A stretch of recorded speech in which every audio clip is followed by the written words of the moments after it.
Why do you ask? Oh, I just want to make sure. Don't worry, I'll pipe up. Okay. So I am going to share this screen. And let's see. They're still coming in. This is wonderful. Barbara. Hello, Barbara. Okay, so I hope you're all seeing 1982. This is where we left off last time. Glad to see you, Homer. Glad to see you could make it. Thank you, John. Yeah, I'm here. Be here for the hour. Excellent. And Ginny's right next to me. So you don't have something at 2:30. 3:30. Okay, lovely. Got changed. Okay, so you can all see 1982. So this is where we ended last time, Martinez. And I am going to limit myself to when Martinez made national news, okay? So let me explain what this is all about. 1982, the Reagan Defense Department went around and asked public hospitals to put aside and make allowance for and institute putting in war beds. What's a war bed? And in their mind, the most likely scenario in 1982 with Reagan and the Russians was a nuclear face-off. So we were planning for the contingency of nuclear warfare in 1982. That was a long time ago, and it seems like we forget how big a problem we were facing at the time. Anyway, I'm starting with the punchline. We got feted by the Gray Panthers of controversies for taking a stand, but they're not the only ones.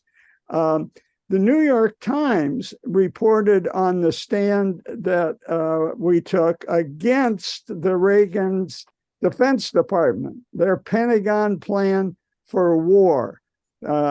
We said, you know what? We're not going to make a plan to increase our beds on a short-term notice because we think that that's going to make nuclear war more likely.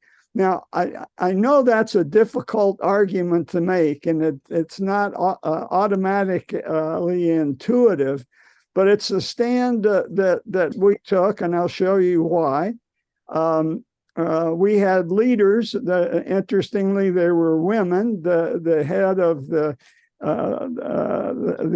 president of the medical staff and a doc who'd been around a long time that was doing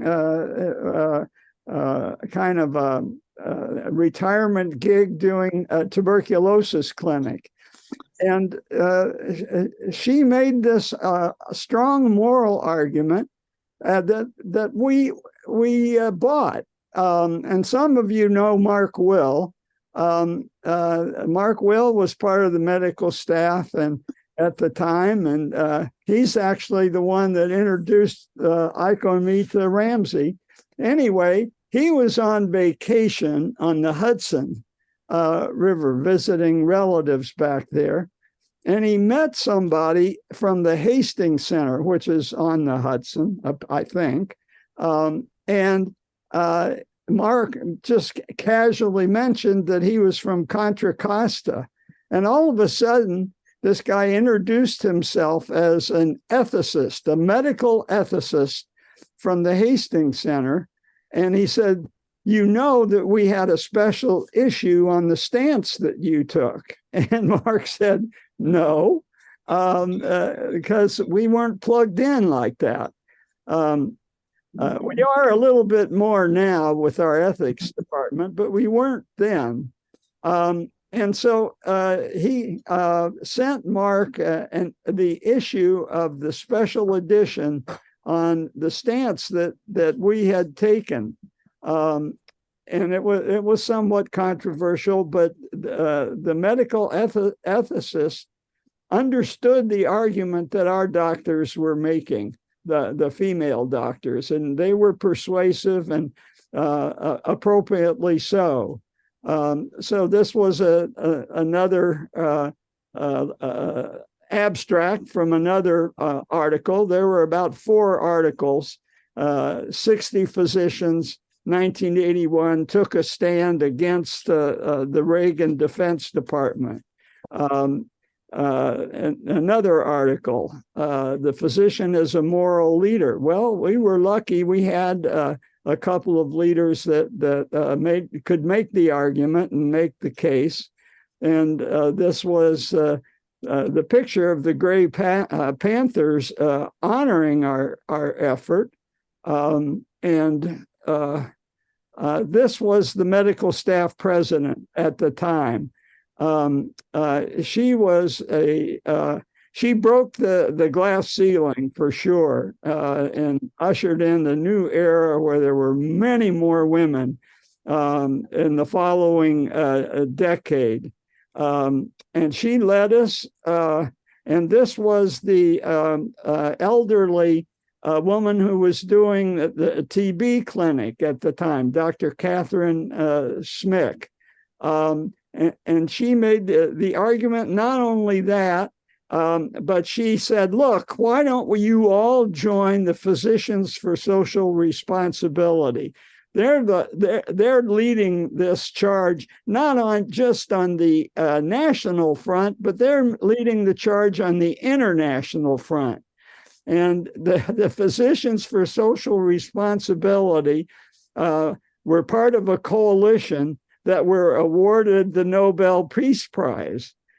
So we, somewhat tongue-in-cheek, make the argument, since we all had our membership cards for the Physicians for Social Responsibility, we shared in the 1985 Nobel Peace Prize. And this was just a little bit more detail on the behind the scenes, what the PSR was doing and the timeline, and the coalition of warm enough for you. And the coalition of NGOs that contributed, and the United Nations eventually adopted the treaty. The concept is still around. I went to see what was left of this proposal, military civilian integrated health delivery systems. There's still a remnant, but it wasn't a big. We didn't join it, and I think we were recognized for that. I'm going to move on from the national back to the local, because our hospital, we badly needed a new hospital. The roof was leaking. We had to get a new hospital or close down completely because we were out of earthquake standards. We were going to be illegal in a decade.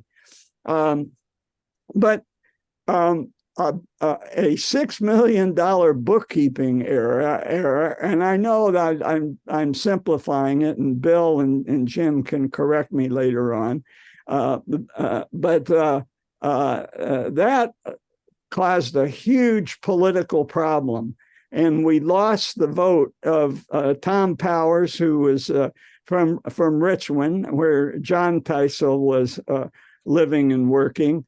And all of a sudden, we didn't have the votes to rebuild the county hospital. There was a coalition. Now, one of our members today, Bill Walker, in our audience today, he'd been the medical director of our local version of prepaid health care, the Contra Costa Health Plan. Jim later succeeded him in that position as well, long term. Bill came into our system and worked out in Oakley to start with as we call it a registrar. That's what Dr. Degnan when he deputized the generalists to have a strong suit. It was a term that he bought with him from Great Britain. And you'll remember I spent a lot of time last week talking about he's really the founder of certainly of our residency program, and you can argue he's really the founder of the public medical care in Contra Costa. So Bill came in. He used his diplomatic skills and got involved in this argument for whether to have a new county hospital or whether to contract out. So contracting was all the rage, certainly among the smaller counties. And we were afraid that we were going to close down and be cut up, and there wouldn't be a core teaching program anymore. That was the big thing. And so Bill jumped in and saved us locally, but then went on and became an activist in state and national public health efforts. And we're glad he's with us today. He was a mover and shaker. We talked about how George Miller III was part of Obamacare, and certainly Nancy Pelosi was as well. She was opposed by Rahm Emanuel at the time, and she came up, and Rahm Emanuel said, "You're never going to get it through. It's a great idea, but it's going to sabotage your whole legislative program." And Pelosi said, "The hell it will." And she accused Rahm Emanuel of proposing what she called kitty care, just trying to get something for a health plan for children, a safety net. And Bill was a part of that. And I like this quote from Bill. You know, I was giving talks to the residency program, just giving the history as I experienced it. And also I gave a talk to the Martinez Historical Society on some of the stuff I've already given to you all, but more at in a broader context. But Bill summarized the importance of the residency program. You know, we're over 70 years now, 71. And Bill summarized that for me quite nicely, that I turned into a slide, that the residency program, where we get 14 young doctors from medical schools across the country that come to us every June, it's like an infusion of energy. They come and they stay with us 3 years, and we teach them primary care. And that having them around has made our response to the challenges of managed care, our response to the challenges of pandemics, and the residency and our strength in family medicine has pulled us through, even through problems with finances. And it saves an awful lot on recruiting costs, because we've got the pick of 14 residents who graduate every year, and stay in. A handful will stay in our system. So I thank Bill for that.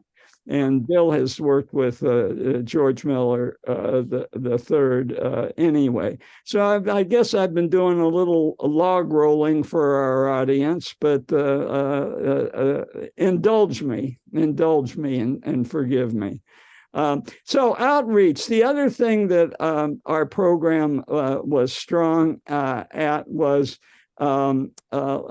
going abroad. And it was mostly ex-residents who wound up working in the emergency room, like John Stanger. and he was one of the earlier ones. There were 4 or 5 other ER doctors, but in the interest of time, I'll just mention John's efforts in Bosnia in the 1990s. He later became the medical director. And one of our graduates in 1997 saw a real possibility. He was an ER doctor after he did his residency program. And he said, let's turn this into a 4th year for doctors that want to get extra qualification to work internationally.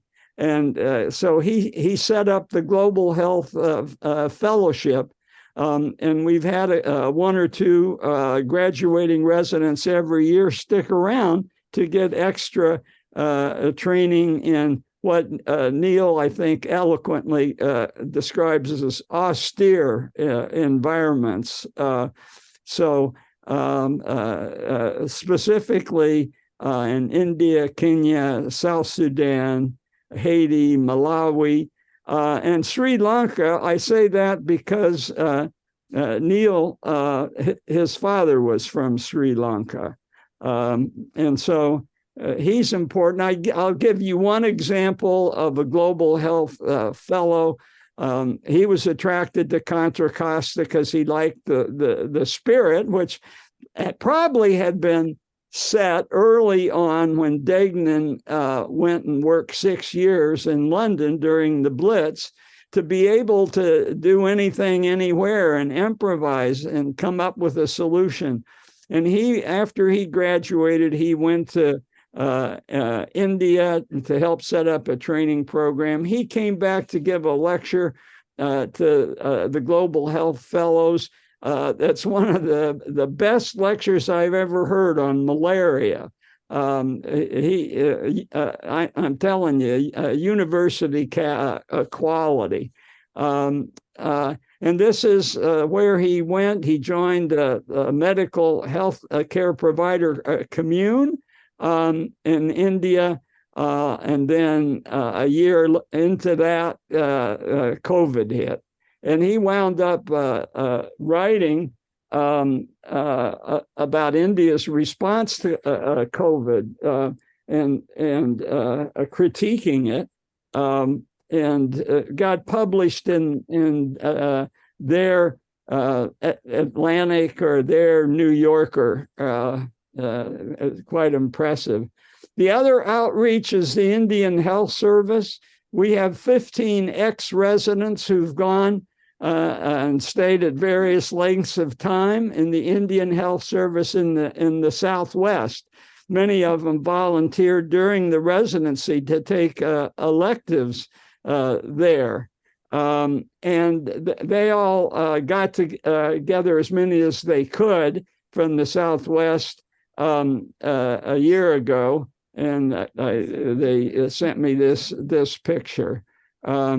This is me in 1969 in the Indian Health Service in Tuba City in Arizona. We have a resident in Tuba City currently.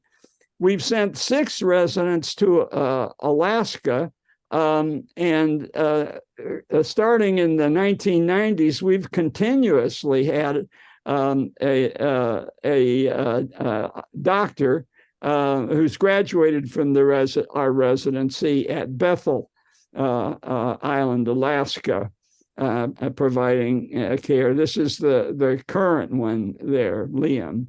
So just a couple of acknowledgments, special people. This is Kent Hobart. This is 40 years ago. This was a comic photo for graduation night. But he was an inspirational story. This is him in 1973, the year I graduated. And he was one of my mentors and one of my teachers. You see at the 2010 reunion, he's in a wheelchair. He had a stroke in his spinal cord and woke up one morning and couldn't walk and never walked again. But he kept practicing, and he did a lot of surgery.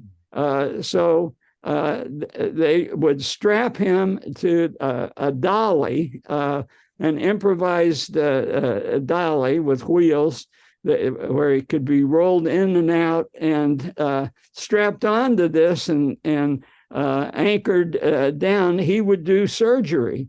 He also had a family practice in Martinez and was a very popular primary care doctor in Martinez. He died 3 years ago. And this is Mark Will, who introduced me to Ramsey. And he was another star in our teaching program. He had done his internal medicine at Highland Hospital in Oakland. So he has taught me a lot. This is at a noon conference. We used to have a noon conference every day and learned, and he's looking at one of the EKGs. I presented him. I want to finish the Martinez story with a novel that was written in the 1970s, but it was looking back. It's autobiographical. Ella Lefland, she grew up in Martinez, and she was 10 years old in 1941. So she's 10 years older than I am. And it's about the years in World War II. The name of the novel is Rumors of Peace, and this is her fictional alter ego. Suze is her nickname. And this was one quote that really struck me as I was reading it. Rudy and I have talked about one of the big events in Contra Costa during World War II was the Port Chicago explosion. And I'll talk more about that in just a second, because it's an important part of not just Martinez history, not just Contra Costa history, but Bay Area history.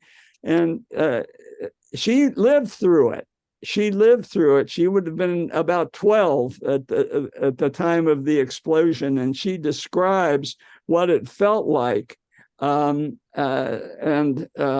then she describes she was kind of haunted after the explosion, and she would walk through the Thule fog, in which Martinez gets, being in that little valley, that Alhambra Valley that we talked about last week, and walking through the Thule fog, listening to the foghorns and the muffled, ghostly-like dead sailors that she misinterpreted as she looked into the water. She could hear their voices in the foghorns. So this was the Port Chicago disaster. For those of you who aren't familiar with it, 320 sailors and civilians died, and it injured another 390 more. It was a big deal. 2/3 of the dead and injured were enlisted African-American sailors. And they obviously were affected disproportionately by this tragedy. And when they were told to start moving ammunition again, they said, hey, listen, we've got a problem here. This is unsafe. And they went on strike, and it was called a mutiny. 50 of them were convicted, but they were immediately released at the end, a year after the end of the war. And obviously questions of fairness came up, and it led to Harry Truman desegregating the armed services. And this is well before we started desegregation in the mid 50s. And Harry Truman had seen, he had been in World War I, and he saw discrimination by Southern officers. Officers were disproportionately from the South, and they refused to deploy African Americans. And he saw how that had an effect on our conduct of the war. So he was not at all hesitant when presented with this particular event to turn it into a positive. The other thing that happened, and this one's not just on the level of Contra Costa County, the Bay Area, not even the nation, the whole world saw the founding of the UN in 1945. Sadly, just a couple of weeks after FDR died. And for some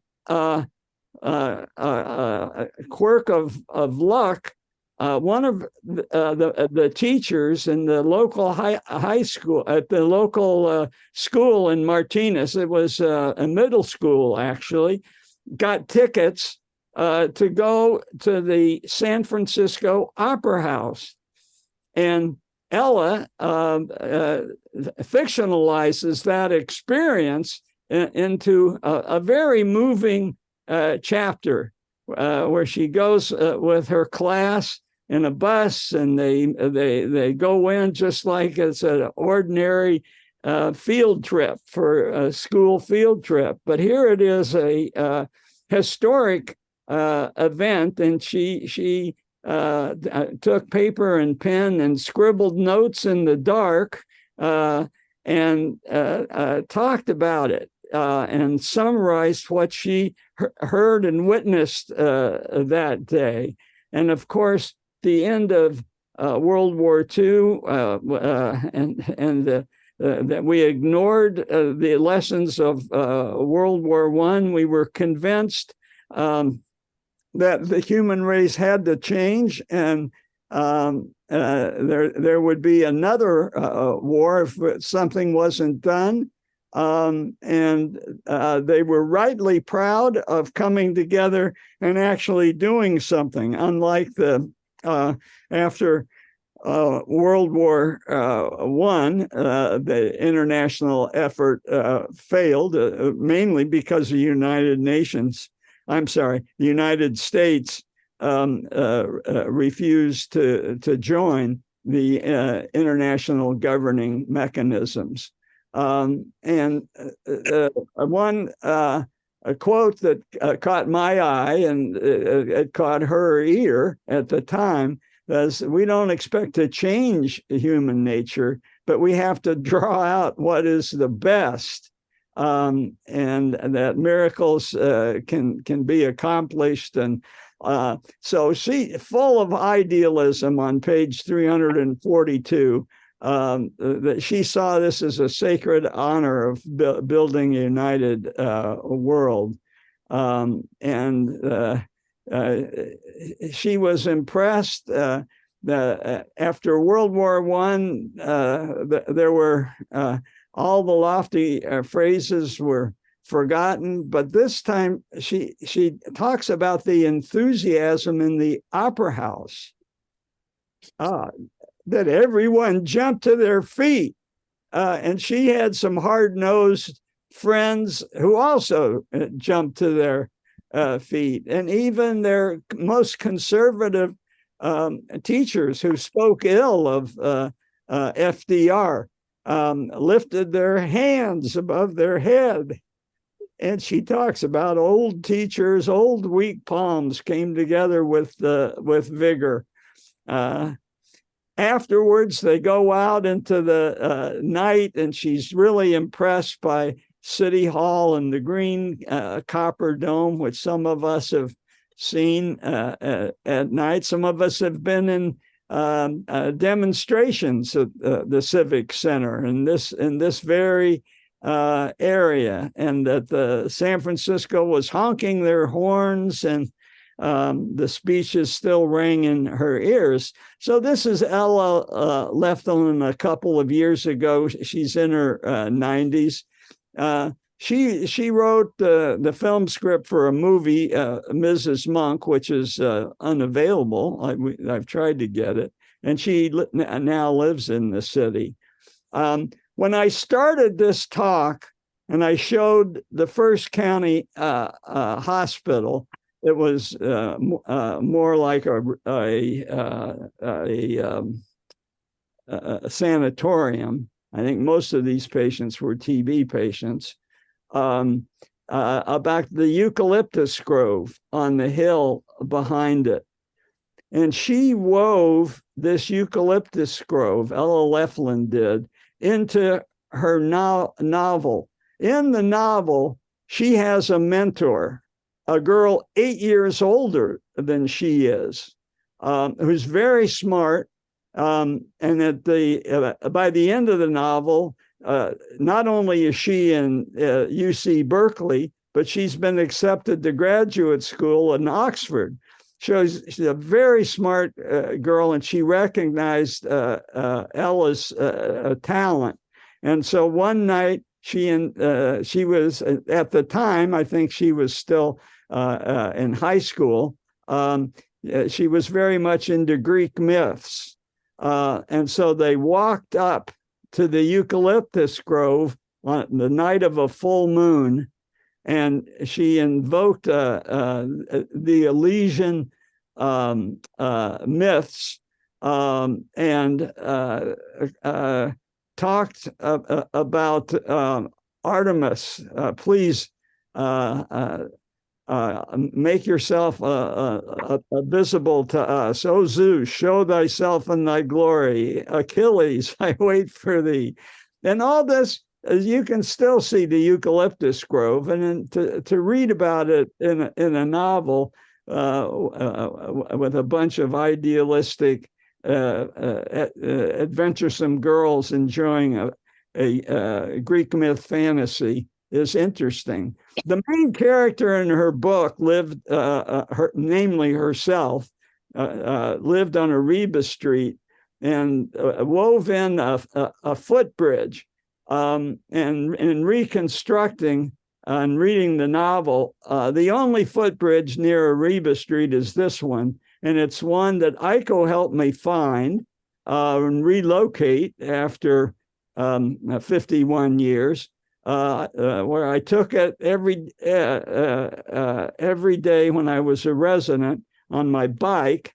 And it was just a very pleasant a bit of nostalgia to be able to find it over Alhambra Creek. And you heard, we talked quite a bit about Alhambra Creek last week. And you can understand why I devoted so much time to it. It is really an important organizing point for the city of Martinez, a part of its infrastructure, if you will. That finishes my riff on Martinez. It took 2.5 sessions, but I feel like after doing just a short version of the history of the residency and a more superficial version for the Martinez Historical Society, I felt the need to do a deep dive, and so thank you for indulging me. So I throw before we go on and talk about Ukraine and possibly Junipero Serra, I'll throw it open for see if anybody has comments. The Teisel brothers, Bill, on any corrections, additions you'd want to make. Yeah, just a minor correction. The original deficit back in 1983 was $10 million. The consequence of which was that the county board of supervisors fired the county administrator and fired the health director, and then ended up taking a second mortgage on the county administration building. But that was the start of our effort to put the health department back in good financial status and ultimately rebuild the hospital, which finally happened in 1996. Yes, that's right. I had to skim over a bit. I covered all those details when my target audience was certainly the residency and the hospital workers. A little bit less when I did the Martinez Historical Society, because the hospital was an important industry in Martinez, and it's the place where a lot of Martinez residents got their care. Yeah, so that's an important bit of history that I had limited discussing at this session. But thanks, those were important additions. Anything else? Just a little anecdote about the Nancy Pelosi connection. The letter she sent to me was in 2010. Thanking me for support of the Affordable Care Act. And how that actually happened was that in 2010, I was chair of the National Association of Public Hospitals, which were hospitals like ours around the country, safety net hospitals, about 300 hospitals that were all doing basically public medicine and safety net care. So as chair of that, I was in her office in 2010 before the vote on the Affordable Care Act, and along with other members of our organization. In her office on the Hill, and she was about to have a press conference. And so she said, well, I'm about to have a TV press conference about the Affordable Care Act. Is there a doctor in the room? I said, I raised my hand and said, she said, well, where's your white coat? And I said, well, I didn't bring my white coat to Washington. So she said to her staff, go get this doctor a white coat. So they went over to Howard University, got a white coat, came back and ripped off the Howard insignia, put me in the white coat to sit beside her during the press conference, during which my role was to say absolutely nothing, but to sit and look like a doctor sitting by Nancy Pelosi for a TV session on the need for the Affordable Care Act. So hence the letter. Okay, good. I finally figured out how to get your picture on the screen, but I'll. Anybody else have a comment? Okay, so let's move on to one of our recurring topics, and I sent out the link to a podcast where Timothy Snyder is interviewed, and he really objects to the use of the word stalemate. And he, if you haven't listened to it, he lays whole layers on our need to feel like it's a stalemate. But objectively looking at it, he says the advances in the Black Sea by themselves remove the possibility that it would be a stalemate. And we've talked about that in previous sessions. Anybody have any comments or have a chance to listen to the Timothy Snyder session? The other point I'd make is we're getting tired. The Europeans are getting tired, but Russia's getting tired too. And so I wanted to, this wasn't known to me, but there's an organization that's been in existence for just 3 months. It's already in 29 cities. It's the wives and mothers of Russian soldiers. And they've called themselves The Way Home. You'll remember they had a big call up in September in 2022. So it's been 14 months since that call up. And everybody that was called up at that time has not had any R&R respite. And that's one of this organization's issue. Hey, our husbands and sons need a breather. And the historical point to make is this was the problem finally with the Russians in Afghanistan in the 1980s. It was the women. And of course, some of us have read the Greek myth or the Greek play Lysistrata, where the Greek women say, if as long as there's war, we're not having sex with the men, and this is perhaps an echo of that. And so this may be the Achilles heel, if you will.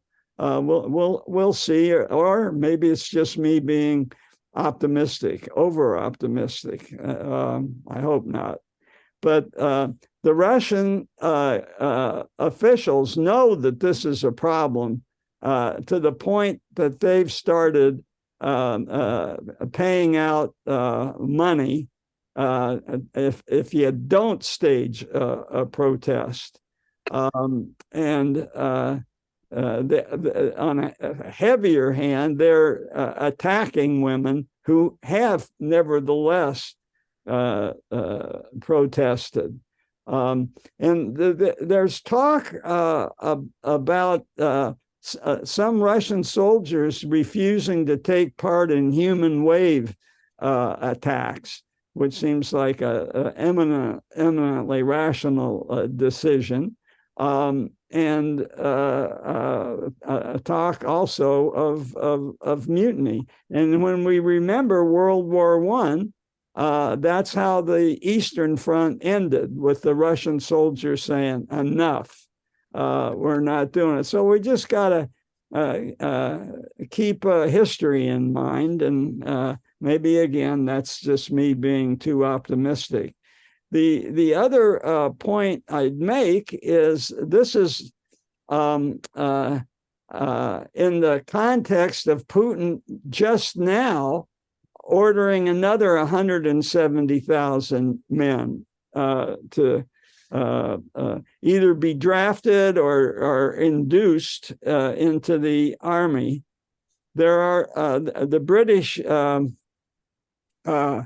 Office of Minister of Defense has estimated that the Russians have had 320,000 casualties, a total of killed and severely wounded. The other point I'd make is, remember the Wagner Group, where they released prisoners to go fight in the war, and they would have their sentences eliminated if they'd stick it out for 6 months. Well, a lot of these Wagner volunteers are returning to their homes, and Is that okay? being released into their hometown communities with obvious bad side effects. Okay. I wanted to say something about Gaza, Hamas, and Israel. I mean, it's really up in the air, and we. Sesame oil? Carol, we can hear you. Oh, thanks.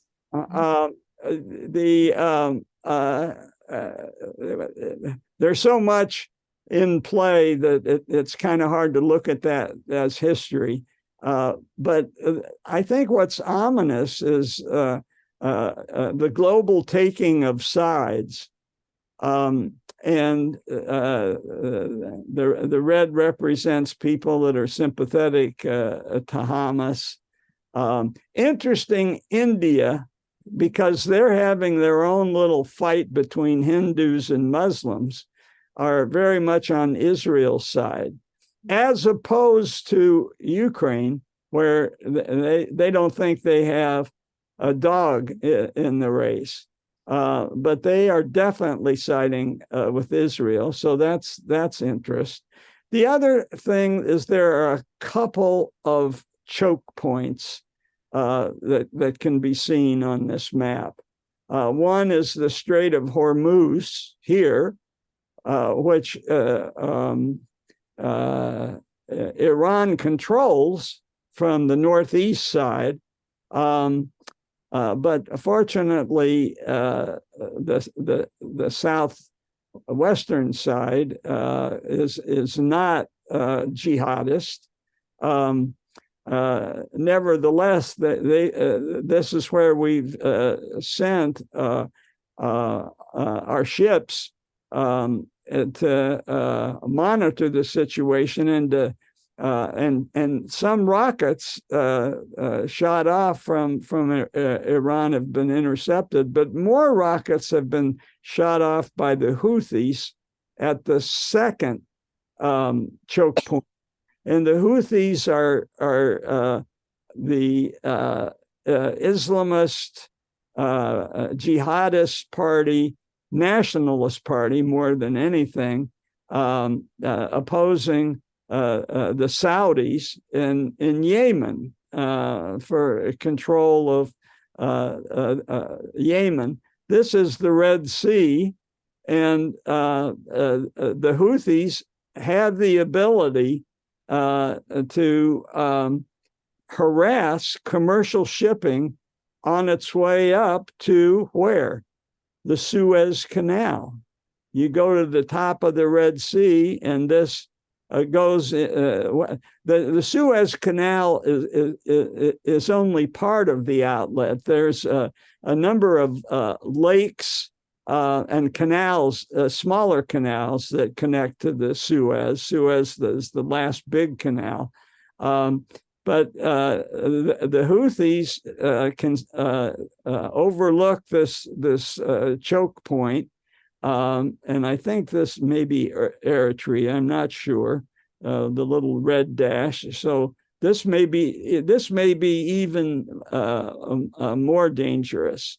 And there, over the weekend, there was an incident where a commercial ship was fired upon. And in times like this, with so much up in the air, you're looking for a spark that could go off. In World War I, of course, it was Sarajevo. And all of a sudden, the sides, the coalitions were formed, and everybody just fell into with their coalition, and we had a world war. And I know that David Pepper's a little bit worried about this and drew it certainly to my attention for today. I don't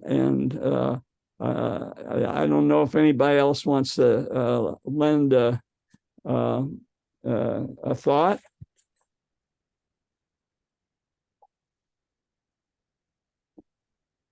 That Myanmar next to India, that's blue? Yeah. Okay. No, this was just blowing it up a little bit better so you could see it. The last part of this argument is what the Iranians call the axis of resistance. So, I mean, we're used to the axis of evil. And in this situation, I would say jihadists like Hamas and allied with a theocracy like Iran, allied with Russia, who is using Iran drones, and of all people, North Korea, which has bailed out Russia. The old axis of evil seems to have currency. Anyway, that's the axis, so-called axis of resistance, and these might be the guys that provide the spark we're all worried about. All right, so I only have a few minutes to talk about Sarah, but I can at least get started. But I'll go back for just a second and ask for comments. Anybody want to bail me out so I can postpone Sarah? Okay. So the statues make the news. In 1931, California chose to put Serra in the nation's capital, Statuary Hall. Each state gets two. Anybody want to guess who our other one is?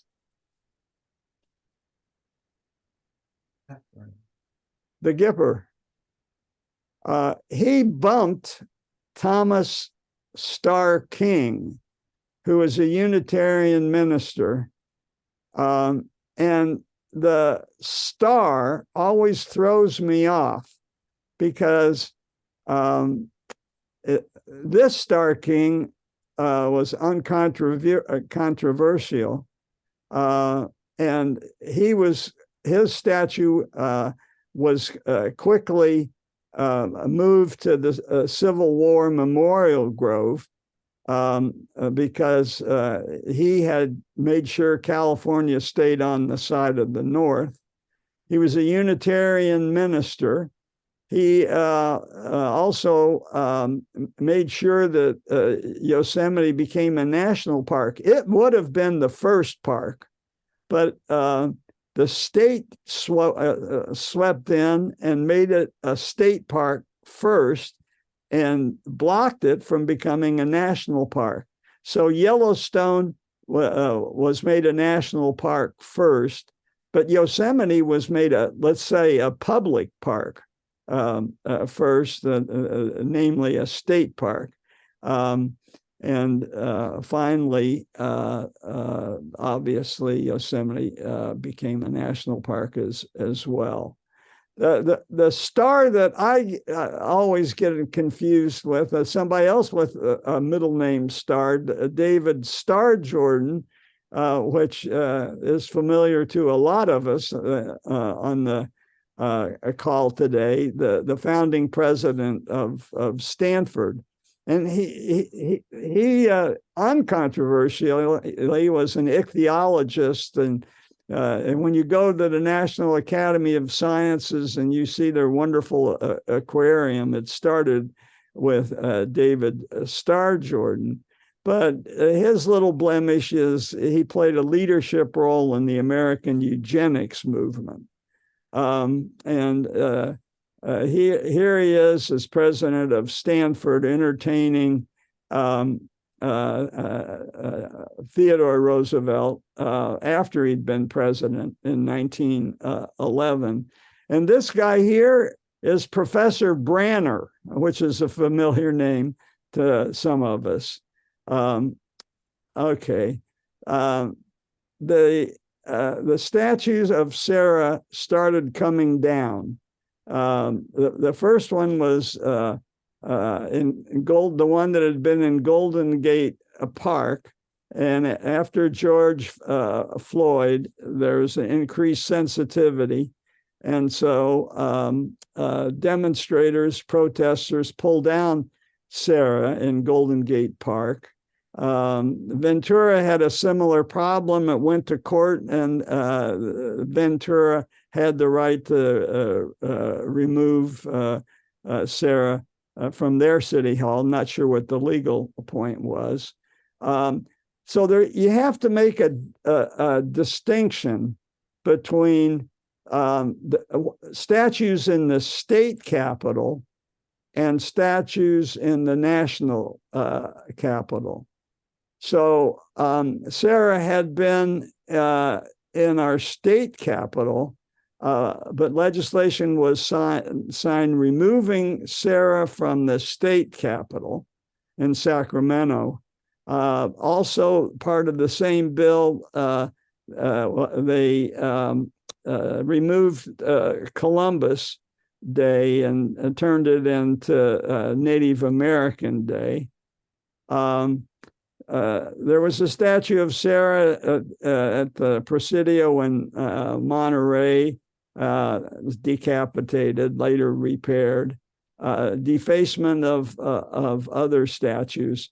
But what about the one in Washington, D.C.? You got to remember, in the background, Sarah's on his way to becoming a saint. And there's different steps. He was beatified in 1988 by John Paul. And in 2015, on a visit to America, Pope Francis, who used the occasion to canonize the last step and turns Sarah into a state. And he went and visited the California's representative, Junipero Serra, in the Statuary Hall at the U.S. Capitol, where he still reigns. And he still reigns because there's very influential people like John Boehner, a Catholic. And here's Boehner. And they use the rationale that they offered the Native American tribes. We've talked about all these tribes before. Citizenship, Spanish citizenship, in exchange for labor and conversion. But those promises were broken, especially when the missions were secularized. The other Catholic in this picture is Kevin McCarthy. And to replace the statue in the national capital, a legislature must approve, the governor's got to sign, and then a formal request has to be sent. John Boehner used the occasion for the visit of Pope Francis to retire. And we know that being Speaker of the House for Republicans is very taxing. But John Boehner is, I think a lot of us know, is a very emotional guy. And when he realized Pope Francis was coming, he said, I'm out of here. Kevin McCarthy uses the statue of Sarah as a place to come for solace. And this is a picture of him demonstrating that. This is Sarah in the background. This is obviously a PR gambit. Okay, so this is a good place to stop. I'll just say when I start next time, this Father Kino, or Padre Kino, as he preferred to be called, survives everywhere in Arizona and the nation. And in fact, he is on his way to being a saint with very little controversy. Why? He was a different kind of priest. He was a Jesuit. By the way, Francis is a Jesuit. You would think Francis might be, Franciscan. But no, he was a Jesuit. And we've learned that Aquino was a man of the Enlightenment, and we're about ready to see that Serra was most definitely not a man of the Enlightenment. And this may play into our thumbs up, thumbs down on Serra at the end of the day, but that's what's ahead. We'll make this the first slide next week, and I'll stop there.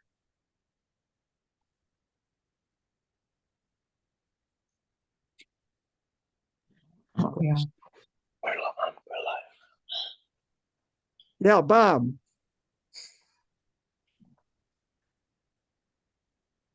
We can't hear you, Bob. Unmute. Yeah, I have a question which others will be able to answer, I'm sure. When we, in our younger days in California, when our kids were younger, in elementary school, they were asked to build models of missions. And I have to admit, I knew nothing about the history of Junipero Serra and the missions, et cetera, et cetera. That sounds very odd to me today. And maybe this is my question. These missions are no longer modeled in elementary schools in California. Anybody know? All right. I'll find out tomorrow night. Damn, it's not making noise. I don't think so. He's in third grade, isn't I'll he? find out. If you want to see a nice collection of models of the California missions, they have a building at the Klein Winery at the southern end of Sonoma.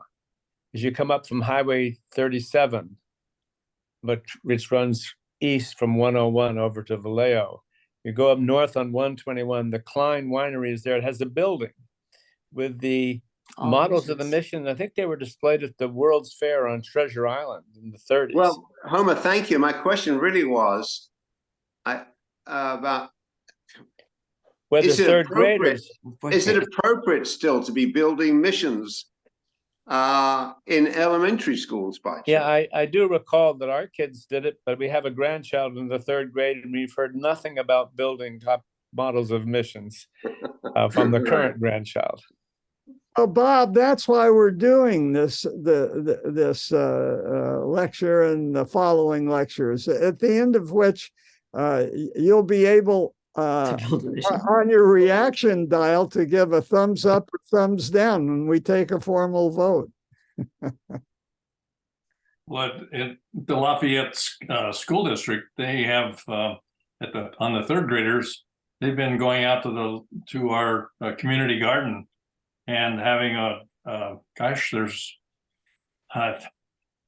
forget how many classes. I guess there's 7 schools plus probably 4 classes in each grade, and so they all go out and learn about certainly Native Americans and how important it was particularly in the Lafayette area for the Bay Miwok, so you go out and you grind acorns and they learn about the history of Native Americans in that area. So I don't think there's any mention of the missions anymore. Okay, well, we'll all survey our grandkids and report back. Any other comments? If not, I'll see you all next week. Okay, thank you, John. Thank you, John. Yeah, thanks, John. Thanks, John. Adios. John, we didn't get to talk about Timothy Snyder.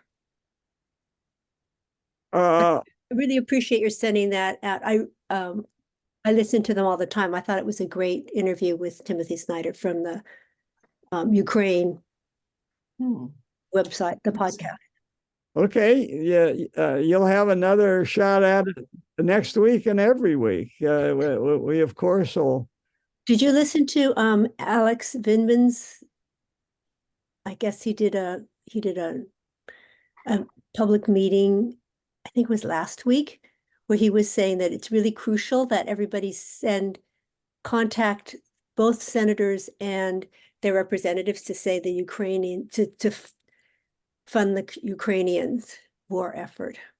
Yeah, That was really important to do. Yeah, it's coming up real soon. I think tomorrow. Yeah. well, In the Senate, maybe. yeah. Also, in the interview with Timothy Snyder, he has good ideas on where to contribute money and what he's Well, doing. it's part of the And thing, he is talking yeah. about Do missions in third grade. subsidizing drones. Yeah. and the rationale for doing that. It's kind of a lovely little piece in there about why he initially thought the library, and then he thought, well, what do the Ukrainians want? And they said, the library is nice, but we really need drones. Yeah. To save the libraries. But without the drones, we won't have libraries to save. Yeah, exactly. Oh, these are tough times. Maybe I still am putting a lot of hope that the Republicans can be saved by come on, blocking her name, the former governor of South Carolina, Nikki Haley. Yeah, Nikki Haley. Yeah, because her husband is in the Army and an officer in the Army. So I hope she does well in the debate tonight. And by God, the damn issue should come up in a debate. If you're going to debate anything, the survival of Ukraine should be in your wheelhouse. Has she actually supported Ukraine? Oh, yeah. So she still is very publicly supporting it. Yeah. I don't follow her. I can't say I've heard her challenged and respond, but I've read an article about it, but I haven't heard anything recently. I just assumed she would, but yeah, she's probably trying to finesse it somehow. Yeah. Okay, I'll at least stop taping. So I am stopping.